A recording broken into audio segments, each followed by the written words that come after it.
계신 하나님 감사합니다. 혼탁하고 어지러운 세상 속에서 저희들이 방황하지 않고 하나님 뜻대로 믿음 안에 거하며 주님과 동행하는 삶을 살다가 주님과 약속된 이 귀한 시간 하나님의 은혜를 사모하여 주님 전에 모이게 하시니 진심으로 감사를 드립니다.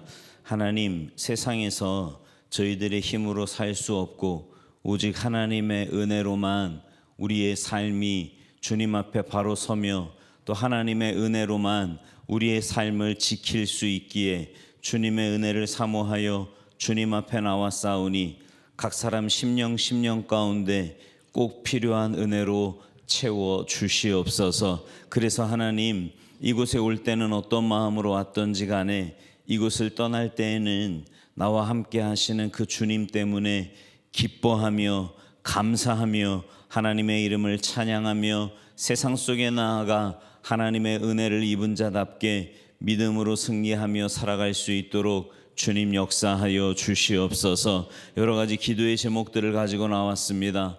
하나님, 주님 앞에서 하나님의 살아계심을 인정하고 주님의 신실하심을 인정하며 우리가 가지고 나온 모든 기도의 제목들을 주님 앞에 다 쏟아놓게 하시고 믿음으로 간구하는 자에게 응답하시고 역사하시는 살아계신 하나님을 체험하는 귀하고 복된 밤 되도록 주님 도와주시옵소서. 주님 앞에 나아가는데 방해되는 모든 것들은 주님께서 제거하여 주시고 어린아이와 같이 순전한 마음으로 주님 바라보며 주님께 가까이 나아가는 귀하고 복된 시간 되도록 주님 역사하여 주시옵소서. 감사드리며 예수님의 이름으로 축복하며 기도하옵나이다. 아멘. 오늘 이 밤 우리에게 주시는 하나님의 말씀은 시편 19편입니다.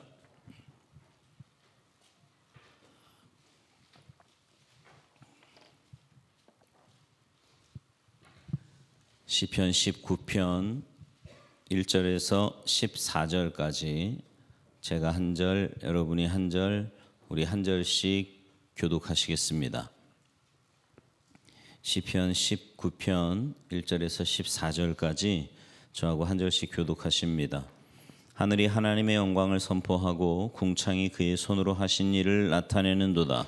날은 날에게 말하고 밤은 밤에게 지식을 전하니 언어도 없고 말씀도 없으며 들리는 소리도 없으나 그의 소리가 온 땅에 통하고 그의 말씀이 세상 끝까지 이르도다. 하나님이 해를 위하여 하늘의 장막을 베푸셨도다. 해는 그의 신방에서 나오는 신랑과 같고 그의 길을 달리기 기뻐하는 장사 같아서 하늘 이 끝에서 나와서 하늘 저 끝까지 운행하며 그의 열기에서 피할 자가 없도다. 여호와의 율법은 완전하여 영혼을 소성시키며 여호와의 증거는 확실하여 우둔한 자를 지혜롭게 하며 여호와의 교훈은 정직하게 마음을 기쁘게 하고 여호와의 계명은 순결하여 눈을 밝게 하시도다. 여호와를 경외하는 도는 정결하여 영원까지 이르고 여호와의 법도 진실하여 다 의로우니 금 곧 많은 순금과 더 사모할 것이며 꿀과 송이꿀보다 더 달도다. 또 주의 종이 이것으로 경고를 받고 이것을 지킴으로 상이 크니이다. 자기 허물을 능히 깨달을 자 누구리요. 나를 숨은 허물에서 벗어나게 하소서. 또 주의 종에게 고의로 죄를 짓지 말게 하사 그 죄가 나를 주장하지 못하게 하소서. 그리하면 내가 정직하여 큰 죄과에서 벗어나겠나이다. 나의 반석이시오 나의 구속자이신 여호와여, 내 입의 말과 마음의 묵상이 주님 앞에 연락되기를 원하나이다. 아멘. 할렐루야. 오늘 이 저녁에 하나님의 은혜를 사모하여 주님 전에 모이신 여러분 모두에게 하나님의 크신 은혜와 사랑과 축복이 함께 하시기를 주님의 이름으로 축원합니다.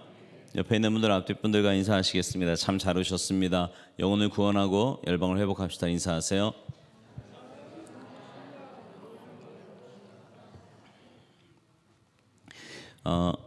요즘 우리가 계속 금요일마다 말씀 붙잡고 계속해서 함께 기도하고 있는데 여러분 이 시간에 나올 때 어떤 마음으로 나오는지 모르겠지만 믿음으로 하나님 앞에 기도할 때 하나님은 반드시 응답하시고 역사하실 줄로 믿습니다. 그 마음 가지고 주님 앞에 나오셔야 되고요. 사모함으로 나오시고 어린아이와 같이 순전한 마음으로, 그래서 열심으로 아멘도 크게 하시고 찬양도 열심히 하시고 기도도 열심히 하시고, 그렇게 해서 하나님 살아계심을 체험하는 귀하고 복된 밤이 되었으면 좋겠고요. 올 한 해가 이렇게 지나가면서 정말 이 기도의 시간들이 쌓이고 쌓일 때 하나님이 어떻게 응답하시는지 그런 간증들이 여러분의 삶에서 쏟아져 나오기를 간절히 소망합니다. 그 믿음 가지고 주님 앞에 간절히 기도하시는 귀한 밤 되기를 간절히 바랍니다. 할렐루야. 오늘은 교과서에 관한 얘기를 하면서 설교를 좀 시작하려고 합니다. 여러분, 교과서를 떠올리면 어떤 생각이 나십니까?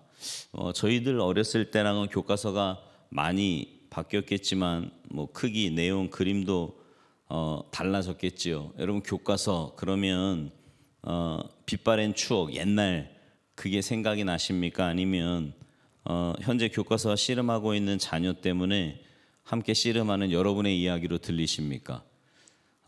교과서, 그러니까 왜 수능이나 저희 때는 이제 학력고사였는데 왜 큰 시험 끝나고 나면 교과서 중심으로 나온다 그래서 좀 얄미운 사람들 있지 않습니까?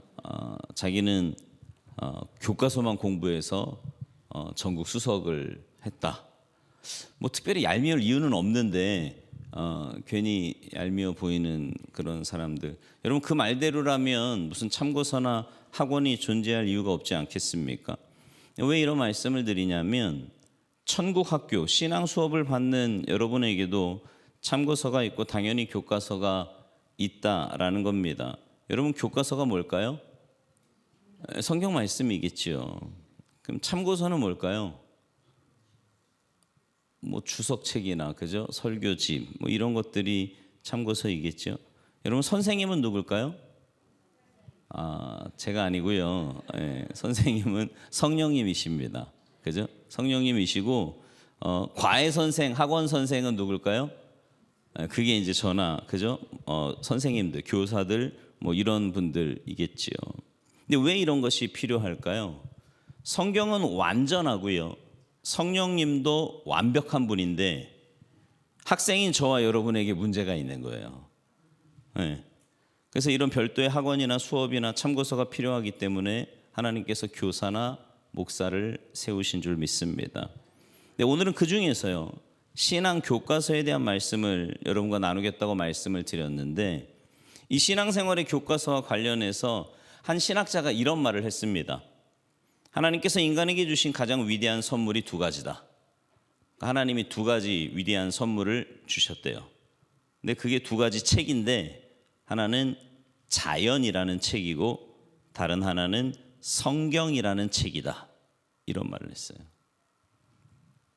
그러니까 하나님께서 우리에게 주신 가장 위대한 선물이 자연이라고 하는 책이고 성경이라는 책, 이걸 우리가 선물로 받았다라는 거죠. 뭐 성경이야 책이라고 부르는 게 이해가 되지만 왜 자연을 책이라고 했을까요? 자연이 책인 이유는 자연을 보면 보는 사람들이 읽을 수 있고 깨달을 수 있는 뭔가가 거기 기록되어 있기 때문입니다. 여러분, 책을 보는 이유가 책을 읽으면서 뭔가를 깨닫고 지식을 내 거로 만들기 위해서 책을 읽는 거잖아요. 그런 것처럼 자연을 읽으면 그 자연 안에서 읽고 깨달아지는 게 뭔가 있다는 겁니다. 여러분, 자연을 보면 뭘 읽을 수 있을까요? 이미 여러분이 답을 알고 있는데 자연은 하나님을 증거하고 있습니다. 이걸 신학적인 용어로 빌려서 표현하자면 자연을 일반 계시라고 합니다. 다 같이 일반 계시. 여러분, 계시가 뭐예요? 계시. 하나님께서 사람들이 당신을 알아볼 수 있도록 나타내 보이시는 것, 풀어서 설명하는 것, 그런 의미가 그 속에 있는데 하나님은 자연이라고 하는 큰 책을 통해서 자신을 나타내 보이시고요, 성경이라고 하는 작은 책을 통해서 우리에게 나타내 보이신다. 이걸 뭐라 그런다고요? 계시라 그런다. 예. 자, 오늘 본문 이 시편 19편은 이 두 가지 교과서를 가장 잘 설명하는 말씀입니다. 먼저 1절부터 6절까지는 큰 교과서인 자연 계시에 대해서 말씀을 하고 있고요. 7절부터 11절까지에서는 작은 교과서인 성문화된 하나님의 말씀인 성경, 즉 특별 계시에 대해서 말씀하고 있습니다. 자연을 뭐라 그런다고요? 일반 계시, 성경을 특별 계시. 먼저 자연을 통해서 말씀하시는 하나님에 대한 이야기를 들어봅시다.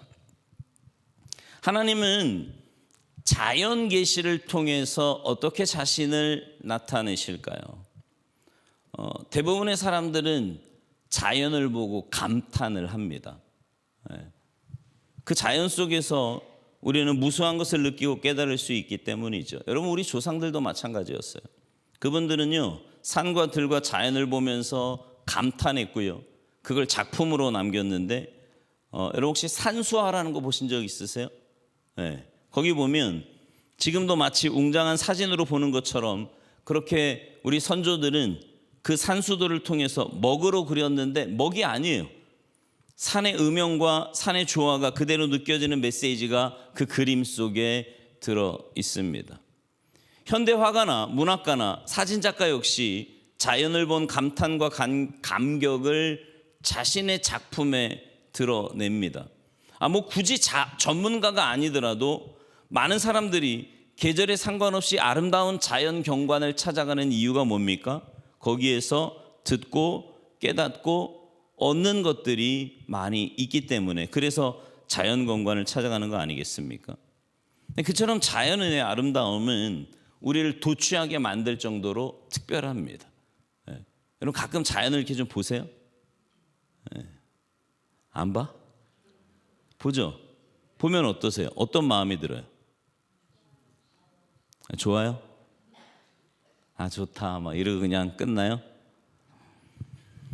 자, 오늘 본문 1절에서 4절도 이제 그 말씀을 우리에게 하고 있는 건데, 자, 우리 다시 한번 읽어봅시다. 1절부터 4절 말씀 같이 읽어요. 시작. 하늘이 하나님의 영광을 선포하고 궁창이 그의 손으로 하신 일을 나타내는도다. 날은 날에게 말하고 밤은 밤에게 지식을 전하니 언어도 없고 말씀도 없으며 들리는 소리도 없으나 그의 소리가 온 땅에 통하고 그의 말씀이 세상 끝까지 이르도다. 하나님이 해를 위하여 하늘의 장막을 베푸셨도다. 아멘. 하늘이, 낮이, 밤이 우리와 같은 언어는 아니지만 그들만의 독특한 언어로 하나님과 하나님에 관한 메시지를 전하고 있다. 하늘이 말하는 소리가 있대요. 우리는 그냥 하늘을 이렇게 쳐다보지만 시인은 하늘이 지금 소리 지르고 있다, 무수한 이야기를 전하고 있다. 하늘이 그 이야기를 지금 본문에서 말하고 있는 겁니다. 오래전에요, 한 철학자가 하루에 한 번쯤은 하늘을 올려다보자 이런 말 했거든요. 여러분은 하루에 한 번쯤은 하늘을 올려다보십니까? 네. 안 보시는 분들은 철학자가 아니라서 안 보시는 거예요. 하늘을 올려다보면 거기서 볼 수 있고 들을 수 있고 읽을 수 있는 것이 있다고 오늘 성경은 말씀하는 겁니다.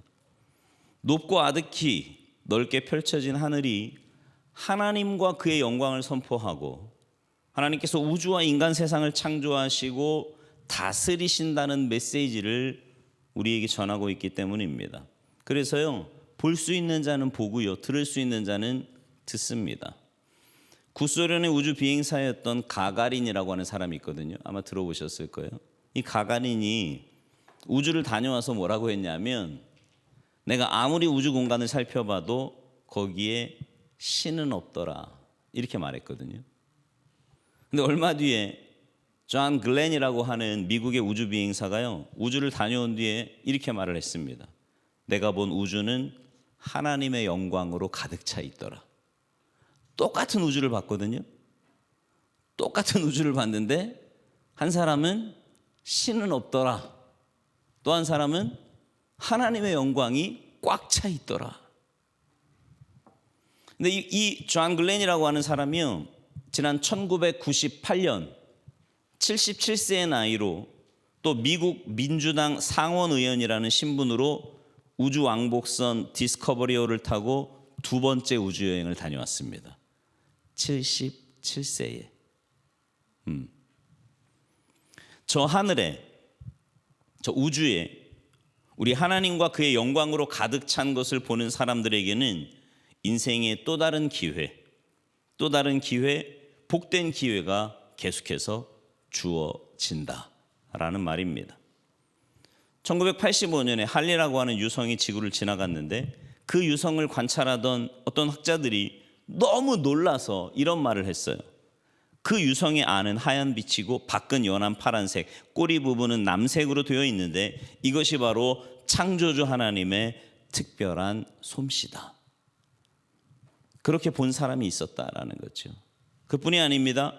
너무 질서정연하여서 결코 자기 자리를 떠나지 않고 다른 별의 길에 침범하지 않는 별들과 그들이 가지고 있는 각각의 다른 색깔들을 보면서 어떤 학자들은 하나님의 영광을 봤습니다.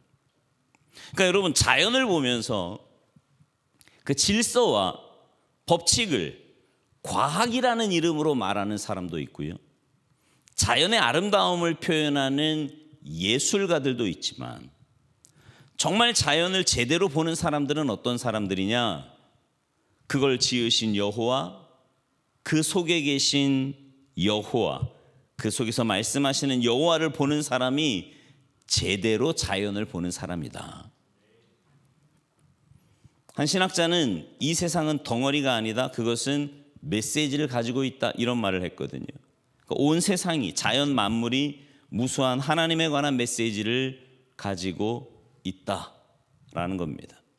오늘 보면 3, 4절도 그렇게 말씀하는데 우리 다시 한번 읽읍시다. 3절, 4절 말씀 시작. 언어도 없고 말씀도 없으며 들리는 소리도 없으나 그의 소리가 온 땅에 통하고 그의 말씀이 세상 끝까지 이르도다. 하나님이 해를 위하여 하늘에 장막을 베푸셨도다. 아멘. 세상은요, 각기 자신의 언어와 표현으로 하나님의 영광을 선포하고 있다라는 겁니다. 그러니까 여러분, 진정한 학자, 진정한 과학자, 진정한 예술가는 어떤 사람이냐? 하늘을 보면서 거기에서 주와 그분의 영광을 보는 사람입니다.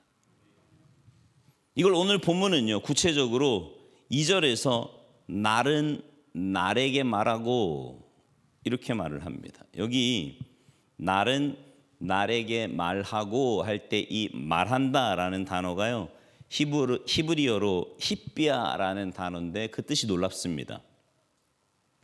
물이 밑에서부터 용솟음 쳐오르다, 끊임없이 쏟아져 내리다, 장대비가 쏟아지듯이 홍수가 나서 강물이 범람하듯이, 이런 의미가 여기서 말하고라는 단어에 들어있어요. 그러니까 날은 날에게 말하고라는 이 문장을 원어에 가깝게 번역하면 이렇습니다. 날은 나를 향해서 무수한 말들을 쏟아내고 있다. 이런 의미가 그 속에 있는 거예요. 마치 땡볕이 땅으로 막 쏟아지듯이. 근데 우리는 하늘을 보면서 그 쏟아지는 따가운 햇빛만 보는 게 아니라 그것이 마치 무수한 언어가 되고 무수한 단어가 되고 무수한 말들이 되어서 우리를 향해서 하나님과 그에 관한 메시지를 쏟아내고 있는, 그거를 보고 듣는 사람, 그 사람이 신자다라고 오늘 본문은 말씀하고 있는 겁니다. 그럼 밤은 어떨까요? 밤은 2절 하반절 보세요. 밤은 밤에게 지식을 전하니.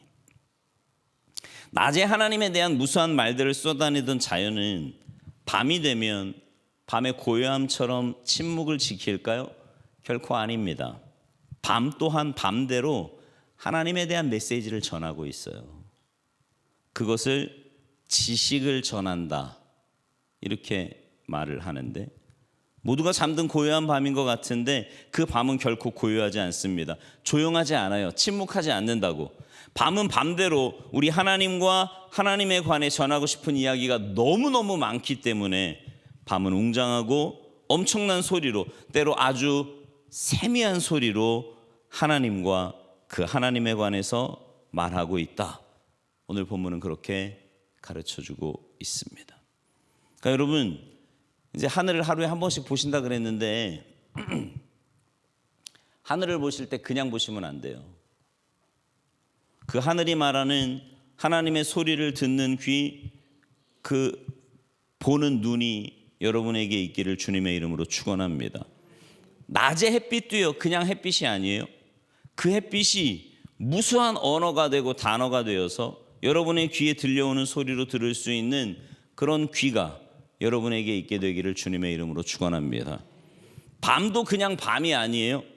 그 밤이 하나님에게 얼마나 많은 언어로 우리에게 하나님에 관해서 말씀하고 있는지 그것을 들을 수 있는 여러분 모두가 되시기를 주님의 이름으로 축원합니다. 그래서 여러분, 누구든 자신이 낮과 밤과 하늘과 자연이 전하는 하나님에 관한 지식을 듣지 못했다고 변명할 수가 없는 거예요. 오래전 성경번역 선교회에서 제작한 파푸아 뉴기니아 원주민에 관한 영화가 있었는데, 한 선교사님이 어느 원주민 마을에 방문을 했더니 그 마을에 제일 전망 좋고 높은 곳에 커다란 집이 하나 지어져 있었습니다. 이 선교사가 원주민에게 물었어요. 저 집은 어떤 집이고 무엇을 하는 집입니까? 그랬더니 원주민들이 말하기를, 언젠가 가장 높은 하늘의 신을 가르쳐주는 사람이 오면 그 신에게 예배하기 위하여 지어놓은 집이다, 이렇게 설명을 하더래요. 그러니까 그들은 자연이 들려주고 보여주는 걸 통해 하나님을 알게 되었고요, 누군가 이 하나님을 보다 상세하게 구체적으로 가르쳐줄 분이 있을 것이라고 믿고 그분을 기다리면서 그분이 하나님을 가르쳐주면 그 하나님을 예배하기 위해 지금 이 집을 짓고 기다리고 있다, 그런 말을 하는 거죠. 무슨 말이에요? 낮의 태양과 그 빛에서 하나님을 보는 시인의 영성처럼 해이해지고 나태해지기 쉬운 어두운 밤에 밤이 전하는 하나님의 메시지를 전했던 그 시인의 영성처럼 저와 여러분이 그런 영성의 소유자가 되어야 한다는 겁니다. 자연을 보면서 자연이 말하는 하나님에 관한 이야기들, 하늘이 말하는 이야기, 낮과 밤이 말하는 이야기를 듣기 위해서는요, 내가 그만큼 맑고 깨끗한 영성의 소유자가 되어야 합니다. 그러니까 영이 깨끗해야 돼요. 영이. 그래야 자연에서 말하는 하나님에 관한 소리를 들을 수 있어요. 여러분의 영은 어떤 것 같아? 깨끗한 것 같아요? 평소에 뭐 생각하며 사세요? 맨 돈 생각하며 사십니까? 아니면 건강? 다 중요해요. 근데 여러분의 마음속에 하나님을 향한, 오늘 새벽에도 제가 그런 말씀했거든요. 하나님과의 관계에서 제일 중요한 건 뭐냐면, 내가 어떤 일을 하느냐, 뭐 어떤 큰 일을 하나님을 위해서 뭔가를 한다면 이게 중요한 게 아니고요, 하나님께 내가 얼마만큼 가까이 가서 하나님과 친밀한 관계를 갖느냐, 이게 중요한 거예요. 여러분, 신앙생활은요, 우리가 착각하기 쉬운 게 뭐냐면, 그러니까 제가 조금 우려스러운 게 뭐냐면, 이제 금요일마다 이렇게 막 기도하면 그 기도가 내가 원하는 소원을 이루는 도깨비 방망이쯤으로 착각하는 분들이 있어요. 근데 그거 아니에요. 우리가 그래서 기도하는 거 아니고, 우리의 기도의 그 바탕, 기본은 뭐냐면 하나님과의 관계에서부터 시작하는 거예요. 여러분, 부모님과의 관계가 좋은 사람은 말하기가 편하잖아요. 쉽잖아요. 근데 부모님과의 관계가 껄끄러우면 어때요? 말하기 쉽지 않죠. 관계가 껄끄러워도 돈은 타내야 되겠어요? 그건 아니잖아. 그죠? 힘들다고.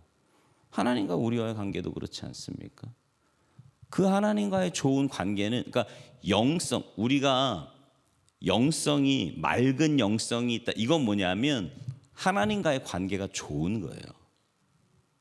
그러니까 다른 걸로 때가 끼지 않는 거라고. 예배 드리기 전에 이렇게 앉아서 저도 기도를 하는데 마음이 막 이렇게 자꾸 혼란스러운 거예요. 복잡하고 막. 그래서 앉아서 기도하면서 무슨 생각이 드냐면, 내가 요즘 뭐에 집중하며 사나. 근데 모르겠어요. 이상하게 이번 한 주간 저는 조금 힘들었거든요. 집중도 잘 안 되고 왜 그런가? 마음을 보는 거죠. 하나님을 내가 얼마나 더 사랑하는가, 얼마나 더 생각하는가. 그래서 하나님께 가까이 가는데 방해되는 건 그게 무엇이라도 그건 우상이 될 수 있어요. 하나님과의 관계에 방해되는 것들. 그거 다 내려놓고 맑은 영성이 있어야 하늘이 말하는 하나님, 밤이 말하고 낮이 말하는 그 하나님을 발견할 수 있다라는 거죠. 오늘 시인은 하늘의 소리를 듣고요, 낮의 소리를 듣고 밤의 소리를 듣는 그 맑고 깨끗한 영성을 소유하고 있는 것처럼 저와 여러분이 그런 자리에 이르기를 주님께서 원하고 계시다는 걸 기억하시기 바랍니다. 여러분, 학생이 우등생이라고 해서 교과서가 달라지진 않아요. 우리가 하늘의 소리, 밤의 소리, 낮의 소리를 못 듣는다고 해서 하나님께서 교과서를 거두어 가시진 않습니다. 듣는 사람한테는 하늘이 보이고 못 듣는 사람한테는 하늘이 안 보여, 이런 거 없다고. 우리의 교과서는 늘 열려 있어요. 그러므로 우리가 정말 맑고 깨끗한 영성, 맑고 깨끗한 삶을 살아서 하늘을 보면서 주님을 만나고 낮의 소리, 밤의 소리, 그 무수한 소리를 듣고 그걸 들으며 감격하고 그걸 들으면서 기뻐하고 노래하는 그런 시인처럼 되는 저와 여러분이 되기를 주님의 이름으로 축원합니다. 정말 감사한 게 또 있어요. 죄 가운데 빠지고 이성과 지식이 어두워진 사람들이 자연을 통해서 하나님을 보지 못하고 듣지 못한 것을 안타까워하신 하나님께서 자신을 알 수 있도록 우리에게 정말 놀라운 선물을 주셨는데 그게 뭐예요? 성경이라는 거예요. 특별 계신 성경입니다. 오늘 본문 7절에서 10절이 이제 그걸 말씀하고 있는데, 여러분 오늘 본문은요 시이기 때문에 좀 더 깊이 이해하기 위해서는 문학적인 특성을 좀 알 필요가 있어요. 몇 가지 특성이 있는데, 첫째는 7절부터 10절에는 하나님의 말씀을 각각 다른 6개의 이름으로 부르고 있고요, 그에 따른 6개의 다른 표현을 하고 있어요. 그리고 그 표현에는 각각 2개씩 모두 12개의 찬사가 들어 있습니다. 먼저 하나님의 말씀을 부르는 6개의 이름, 뭐가 있을까요? 첫 번째가 여호와의 율법, 두 번째가 여호와의 증거, 세 번째가 여호와의 교훈, 네 번째가 여호와의 계명, 다섯 번째 여호와를 경외하는 도, 마지막은 여호와의 법입니다. 법. 그리고 각 12개의 찬사란 완전하여 영혼을 소성시킨다, 확실하여 우둔한 자를 지혜롭게 한다, 정직하여 마음을 기쁘게 한다, 순결하여 눈을 밝게 한다, 정결하여 영혼까지 이른다, 진실하여 다 의롭다. 각각 6개의 특징과 6개의 결과가 나옵니다. 그러니까 주님의 말씀은 어떻다는 거예요? 완전, 확실, 정직, 순결, 정결, 진실하고요. 그 말씀을 이렇게 가까이 하는 자들이 어떻게 돼요? 소생케 되고 지혜롭게 되고요, 눈이 밝아지고 영혼까지 이루고 의롭게 됩니다. 이게 말씀이 주는 유익이라는 거죠. 할렐루야. 그러니까 좀 더 구체적으로 말씀드리면, 여러분 성경은요 완전합니다.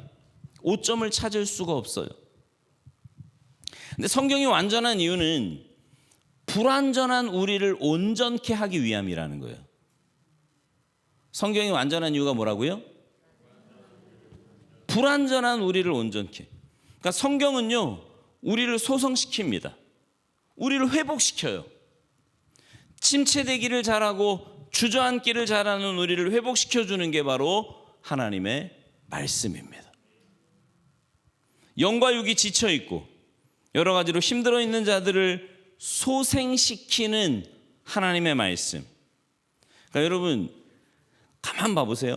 신앙생활 잘하는 분들 가운데 피곤하다, 지쳤다, 번아웃 된다, 여러분 이런 말 자주 하는 분 혹시 보셨어요? 신앙생활 잘하는 분들 가운데 그런 분 별로 없어요. 왜 그런 줄 아세요? 근데 그렇게 말하면 안 되는 이유가 뭐냐면 스스로 말씀이 그 속에 없다는 걸 증거하는 거기 때문에 그런 거예요. 바꿔 말하면 내 안에 하나님의 말씀이 있어요. 그 하나님의 말씀이 나를 붙잡고 있어요. 그 하나님의 말씀이 내 삶의 주인이 되면 내 영혼을 회복시키고 소생케 하고 새 힘을 주고 능력을 줍니다. 그러니까 왜 내가 맨날 피곤하다, 힘들다, 번아웃 된다, 왜 이런 얘기를 하냐면 말씀이 없는 거예요. 내 안에. 말씀이 없으니까 그러니까 뭔가는 있는 것 같아. 천국도 있는 것 같고 지옥도 있는 것 같고 하나님의 능력도 있는, 그러니까 뭔가를 찾아보려고 열심히 노력은 하는 것 같은데 하나님의 말씀이 아니라 내가 뭔가를 하니까 한계가 있는 거죠. 오래 못 가요. 그거 오래 못 갑니다. 성경의 증거는 확실하고 충분하여 의심할 것이 없습니다. 어리석고 실수로 연발하는 자를 지혜롭게 만들고요, 눈을 밝혀서 모든 걸 분별하게 만듭니다. 오늘도 아까 성경 통독 수련회 하면서 제가 그런 말씀 잠깐 나눴는데, 여러분 신앙생활하면서요, 우리의 삶에 왜 실수가 줄어들고 삶이 온전해지냐면 하나님의 말씀에 대한 분명한 기준을 가질 때 그게 가능한 거예요. 그러니까 말씀이 없으면 내 삶의 기준이 없는 거예요. 기준이. 가만 봐보세요. 신앙생활 오래 했는데도 말하는 게 세상 사람하고 다를 바가 없는 사람들이 있어요. 왜 그런 줄 아세요? 말씀이 없는 거예요. 말씀이 없는 거예요. 그러니까 우리가 왜 죽어라고 암송하자 그러고 필사하자 그러고 모여서 읽자 그러고 큐티하라 그러고 왜 계속 이런 말씀을 드리냐면 그 말씀이 있어야 내 영혼이 살고, 말씀이 있어야 회복이 되고, 말씀이 있어야 소성케 되기 때문에 그렇습니다. 뿐만 아니라 하나님의 말씀은요, 우리를 밝은 길로 이끌어요. 인생의 길을 잃은 자들, 어디로 가야 할지 방황하는 자들을요, 바른 길로 가게 만들어준다고. 근데 여전히 방황해. 여전히 나이를 먹어도 직분을 받아도 여전히 방황하는 이유는 뭐냐면 하나님의 말씀이 이끌지 못하는 거예요. 읽었어야 뭘 알아야, 말씀을 갖고 있어야, 그래야 내 삶을 이끌지. 여러분, 뿐만 아니라 하나님의 말씀은요, 사람을 유쾌하게 만듭니다. 기쁘게 만들어요. 그래서 항상 기뻐하라 그러잖아요. 범사에 감사하라 그러잖아요. 그렇게 살 수 있는 힘이 어디서 와요? 말씀에서 와요. 기쁘세요? 이러고 계시지 말고 어떠셔요? 여러분의 신앙생활이 기쁘십니까? 말씀이 있으면 내가 지금 불쾌하고 나 지금 기분 안 좋거든, 나 지금 우울하니까, 나 힘드니까 건들지 마. 나 이건 뭐예요? 내 속에 뭐가 없다? 말씀이 없다는 거예요. 이제 그런 말 하면 안 되겠죠. 네. 뭐 밖에서야 안 그러겠지. 가정 내에서도 마찬가지예요. 건드리지 마. 이건 뭐예요? 말씀이 없다는 거예요. 말씀이. 지금 현실은 너무 힘들고 괴로운데도 말씀이 그 속에 있는 거, 말씀이 그 속에 있으니까요, 밝음이 있어요. 웃음이 있어요. 꼭 바보 같잖아, 그죠? 야, 저렇게 힘든데 저러고 웃는다고? 저 좀 모자란 거 아니야? 아니요, 말씀이 있어서 그런 거예요. 여러분, 제가 늘 얘기하지만 그럼 이러고 있으면 해결이 돼요? 에? 웃고 있든지 인상 쓰고 있든지 그 문제가요, 어차피 하나님의 뜻대로 가게 돼 있어요. 근데 왜 이러고 있어? 그러니까 말씀에 대한 확신만 가지고 있으면 기쁘게 살 수 있다. 뿐만 아니라 성경은 순결합니다. 마음뿐만 아니라 육체까지도 순수하고 건강하게 만들어줘요. 우리의 영혼을 맑게 하고 생각을 거룩하고 맑게 만들어줍니다. 성경을 통해서 하나님께서 앞으로 하실 일들을 알 수 있는 거죠. 놀라운 거예요. 정말 여러분들이 내일 일을 알 수 없다고, 내 미래를 알 수 없다고 그렇게 말하시면 안 돼요. 말씀은 우리로 하여금 내일에 대하여, 미래에 대하여 알게 해주는 그 능력과 지혜가 무궁무진하게 들어있기 때문입니다. 말씀 안에, 말씀 안에. 궁극적으로 성경은 우리로 하여금 하나님을 알게 하고 인생이 누구인지를, 우리 자신이 어떤 사람인지를 알게 합니다. 성경은. 그래서 오늘 시인은 이 성경을 뭐라고 말하느냐. 자, 10절 보세요. 시편 19편 10절 말씀 시작. 금 곧 많은 순금보다 더 사모할 것이며 꿀과 송이꿀보다 더 달도다. 아멘. 오늘 시인은 말하기를 하나님의 말씀이 금 곧 순금보다 더 사모할 것이고 더 귀한 거래요. 아무도 아멘 안 하시는 거 봐. 여러분은 창세기라는 금에서부터 계시록이라는 금까지 순금 덩어리를 가지고 있는 거예요. 이게 주님의 말씀이에요. 그러니까 오늘 시인은 뭐라고 말해요? 하나님의 말씀이 내게 금보다도 귀한데 이 귀한 말씀을 내가 가지고 있으니 나는 지금 자연을 보고 흥분하고 자연을 보고 떨리는 것보다 더 크게 감동하고 있습니다. 그 말이거든요. 그러니까 여러분이 자연을 볼 때, 그러니까 자연도 이런 관악산 같은 거 말고 이렇게 진짜 막 어마어마한데 가서 예를 들면 라스베가스에서 조금 더 들어가면 이제 그랜드 캐년이라고 있거든요. 근데 처음에 제가 그랜드 캐년 이렇게 가는데 그 계곡 바로 전까지 갔을 때는 약간 그냥 좀 절벽이 멋있구나 뭐 이 정도 생각이 들거든요. 근데 그 절벽 앞에 와서 딱 쓰면은요 이래요. 네. 얼마나 아름다운지. 근데 그런 자연 절경이 굉장히 아름답고 멋있는 데가 곳곳에, 우리나라에도 있어요. 우리나라에도 곳곳에 있거든요. 근데 그걸 보면서 와, 이거보다 하나님의 말씀을 읽으면서 와, 이게 더 크냐 말이지. 어떠세요? 여러분은 말씀을 보면서 이래 보신 적은 있으세요? 자연 앞에 가면 막 이러잖아, 그죠? 특히 이렇게 왜 캠핑 좋아하시고 산 좋아하시고 그런 분들 자연에 가면 막 너무 좋잖아요.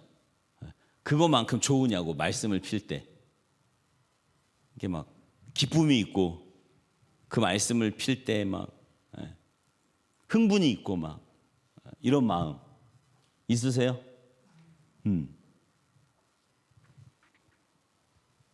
금이 좋잖아요, 그죠? 안 좋아? 난 좋던데. 돈이 좋잖아요. 있으면 좋죠. 부족하니까 막 힘들고 괴로워하지 않습니까? 근데 오늘 본문은 말하기를 그런 돈보다 내가 더 값지고 더 귀한 것이 바로 순금보다 귀한 것이 하나님의 말씀입니다. 이 말씀이 내게 있어 나는 감사합니다. 그걸 노래하고 있는 거예요, 지금. 뿐만 아니라 시인은 성경 말씀을 뭐라고 말하냐면 꿀과 송이꿀보다 더 달대요. 달어? 어때? 여러분, 옛날부터요 이스라엘의 지도자들과 랍비들이요 아이들이 이 하나님의 말씀 성경을 사랑하게 하기 위해서요 그 두루마리 성경에다 이렇게 꿀을 발라둔대요. 그러면 이제 글자를 모르는 애들이 이렇게 하잖아요. 이렇게, 그죠? 우리도 그러잖아. 우리도 왜 성경 볼 때 이렇게 하잖아요. 근데 여기 이제 꿀이 발라져 있으니까 이렇게 하면 어때요? 오, 달어.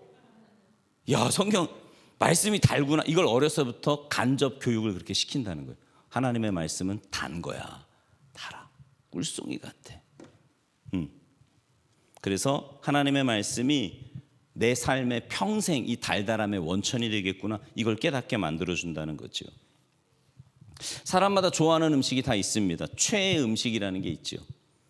근데 오늘 성경은 뭐라고 말하냐면 정말 성도의 최애 음식이 뭐냐? 그건 바로 꿀과 송이꿀보다 더 단 주님의 말씀이다.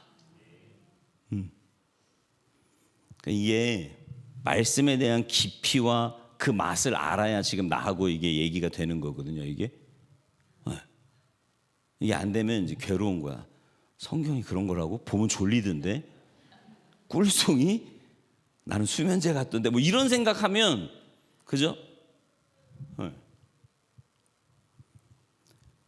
근대에 들어서 신앙의 선배들이 이런 말을 했거든요. No Bible, no bread. No Bible, no eating. 무슨 말이냐면 아침에 일어나서 어떤 음식을 먹기 전에 물 한 잔이라도 먹기 전에 먼저 말씀을 보아야 한다는 겁니다. 그게 내 신앙의 가장 소중한 덕목이래요. 저도 아침에 일어나면 다른 무엇보다 가장 먼저 하는 일은 잠언 한 장 읽는 거예요. 아직까지 잠언 안 읽는 사람은 없죠? 우리 교인 중에서? 그날의 날짜의 잠언. 네? 그날 날짜의 잠언. 그러니까 물론 제가 그 뭐 상담 대학원도 하고 뭐 이렇게 대학원도 하긴 했지만 사실은 제가 교인들과 상담하고 이렇게 삶의 문제를 함께 나누고 기도하고 이거의 가장 원천은 저는 잠언에 있다고 봐요. 네. 제가 교인들과 상담하고 문제를 나누고 이런 거에 가장 기본적인 원천은 저는 잠언에 있다고 확신해요. 잠언을 읽어보십시오. 정말 제가 수백 번 봤거든요. 근데 놀라운 건 뭐냐면 지금도 새롭게 깨달아지는 게 있어요. 에이, 그 목사님 집중 안 했나 보지. 읽어보세요. 여러분이 믿음이 자라는 만큼 깨달아져요. 믿음이 자라는 만큼. 그래서 말씀을 보는 거예요. 여러분 깨달아질 때 그 기쁨이 얼마나 큰 줄 아십니까? 이거 과학적으로도 증명이 됐어요. 엔돌핀, 그죠? 뭐 할 때 나온대요? 웃을 때 막 하하. 그래서 억지로라도 웃으래잖아. 엔돌핀 나오라고. 근데요, 엔돌핀보다 내가 정확히 기억이 안 나는데 몇백 배인가 몇천 배인가 다이돌핀이라는 게 있대요. 3,000배, 3,000배래 3,000배. 이 장로님이 3,000배랑 정확한 거야 이거는. 네, 숫자에 대해서 정확하신 분이니까. 진짜예요. 저 말이 맞아. 3,000배가 나온대요. 근데 3,000배라고 하는 건요, 웬만한 암 종류, 이거는 뭐 그냥 다 잡아먹는 거야, 그냥. 다이돌핀은. 근데 그게 언제 나오는 줄 아세요? 깨달을 때. 아, 이때. 에? 여러분, 말씀을 읽으면서, 이래 보셨어요? 그때. 하나님의 말씀.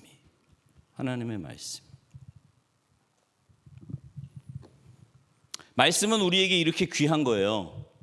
그래서 오늘 본문이 문학적으로 가지고 있는 두 번째 구조는 뭐냐면, 오늘 본문을 우리가 그냥 읽으면 그냥 글자로 보이지만 성경 원어로 보면 마치 물결치는 파도처럼 오늘 본문은 운율을 가지고 있어요. 이게 그냥 글자가 아닙니다.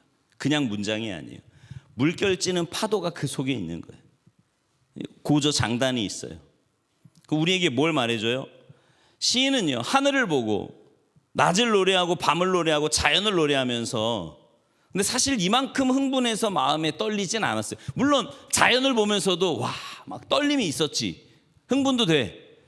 그런데 하나님의 말씀 때문에 그가 흥분해서 마음이 막 떨리면서 그렇게 마음이 요동치고 있는 거룩한 흥분을 이 시편에서 읽을 수 있는 게 문학적인 구조의 두 번째 특징이라는 겁니다. 자연을 보고 감동하고 그 감동을 문학이나 다른 예술적인 표현으로 나타낼 수 있지요. 그런데 오늘 본문은 말하기를 자연을 보는 감동보다 더 감동이고 더 충격이고 더 엄청나게 내게 밀려오는 것이 바로 말씀이 주는 감동이라는 거예요. 이 말씀이 내게 주는 유익이라고 이야기하면서 그 말씀을 노래하는 게 바로 오늘 본문의 후반부의 내용입니다. 여러분 어떠세요? 자연을 보면서 우와 멋지다 하는 것보다 말씀을 보면서 우와 놀랍다. 성경을 보면서 여러분들은 성경을 통해 시대를 거슬러 올라가 아담도 만나보고 노아의 홍수 방주 안에도 들어가 보고 바울처럼 3층천을 구경도 하고 성경을 통해서 저 땅끝도 보고 말이죠. 그런 신령한 경험들을 여러분은 지금 하고 계십니까? 말씀을 통해서 말이에요. 말씀을 통해서. 여러분, 우리의 삶은 전부가 다 신앙생활입니다. 다시요. 여러분의 삶은요, 아침에 눈 딱 뜨면서부터 잠들 때까지, 아니 잠자는 그 시간 24시간 전체가 여러분은 신앙생활이에요. 교회 나와서 예배드리는 이 시간만이 신앙생활이 아니라고. 그렇게 생각하니까 나가서 엉뚱한 짓 하는 거예요. 시간도 내 맘대로 쓰고 돈도 내 맘대로 쓰고 막 뻘짓하고 막 하는 이유가 교회 안에서만 신앙생활이라고 생각을 하니까 그런 거라고. 아니요, 전체가 신앙생활이에요. 여러분, 그런데 생각해 보세요. 전체가 신앙생활인데 그 신앙생활에 하나님의 말씀이 없으면 무슨 기준으로 신앙생활을 하실 거예요? 응? 말씀이 없으면. 직통 계시 받으셔? 그런 거 아니잖아, 우리. 네. 말씀. 그러니까 여러분, 이게 참 중요한 게 뭐냐면, 여러분은 다 지금 달란트 받은 사람들이거든. 응. 달란트를 받았어요. 나중에 셈할 거야. 하나님이 여러분한테 준 달란트를 가지고. 근데 여러분이 그 달란트대로 하나님의 뜻대로 쓰지 못하는 이유는 뭐예요? 기준이 없는 거지. 그러니까 내 마음대로 쓰는 거예요. 하나님의 말씀에 분명한 기준이 있어야 여러분의 신앙생활이 건강하게 가게 될 줄로 믿습니다. 자, 그렇게 하나님을 깨달은 사람이 이제 어떤 반응을 보이느냐? 11절부터 14절은 자연을 통해, 성경을 통해 하나님을 발견한 성도의 모습이 그려지고 있는데, 근데 이 모습이 굉장히 뜻밖이에요. 슬퍼하고 애통해. 지금까지 자연과 성경을 통해서 거룩한 흥분을 노래하고 막 춤을 추듯이 얘기하던 시인이 갑자기 후반부에 와서 슬퍼하고 애통하고 있어요. 이유가 뭘까요? 마치 밝은 빛 앞에서 숨겨져 있고 감추어져 있는 것들이 환하게 드러나듯이 자연의 지식 앞에서, 성경의 지식 앞에서 드러나는 내 모습을 보니까 부끄럽기 짝이 없는 거예요. 하늘도 하나님을 이야기하고, 낮도 밤도 자연도 풀 한 포기마저도 하나님을 이야기하고, 모든 것이 하나님을 이야기하고 성경이 하나님을 이야기하고 있는데, 정작 하나님의 최고의 피조물이라고 하는 나는 하나님에 대해서 이야기하지 않아. 이렇게 침묵하고 있고, 오히려 자연 만물보다 더 왜곡되어 있고 추해져 있는 나를 보니까 애통이 나올 수밖에 없는 거죠. 무슨 말인지 이해되세요? 자신을 발견하면서 시인은 하나님 앞에 회개합니다. 모든 만물이 하나님을 이야기하는데 그동안 침묵했던 나를 용서하시고, 이제 나도 하나님을 말하여 전하는 그 메시지가 되게 해달라고. 이게 오늘 본문의 결론이고 이 시의 절정입니다. 여러분, 오늘 본문은 사실은 굉장히 엄청난 시예요. 짧지만 이 시편 19편을 보는 사람들이 뭐라고 말하냐면, 하늘이 말하는 그 웅장한 소리, 오케스트라와 같은 소리를 들을 수 있는 사람은 바흐나 베토벤보다 더 위대한 음악가의 자질을 가진 사람이라는 거예요. 하나님의 자연을 보면서 낮이 들려주는 언어, 밤이 들려주는 언어, 우리가 그런 사람이라는 거죠. 누군가 여러분을 보면서 저 사람 뭐야? 뭐라는 거야? 뭐 저렇게 사는 거야? 이래서는 안 된다는 거죠. 저 사람을 보니까 하나님이 보이고 십자가가 보이고 우리 주님의 메시지가 들려지는 그런 메시지화된 삶을 살아야 된다는 겁니다. 오늘 본문의 시인이 보여주는 게 그거예요. 여러분, 기억하십시오. 여러분은 하나님과 하나님의 위대함을 드러내는 메시지입니다. 메시지 그 자체예요. 여러분이 아닌 누구도 이 일을 감당할 수 없습니다. 나를 통해 하나님이 드러나고, 나를 통해 주님이 하시는 위대한 일이 드러나는 메시지가 되어 살아가는 생이 되게 해달라고 여러분 간절히 기도하시고, 이게 오늘 여러분의 기도가 되고 결단이 되시기를 주님의 이름으로 축원합니다.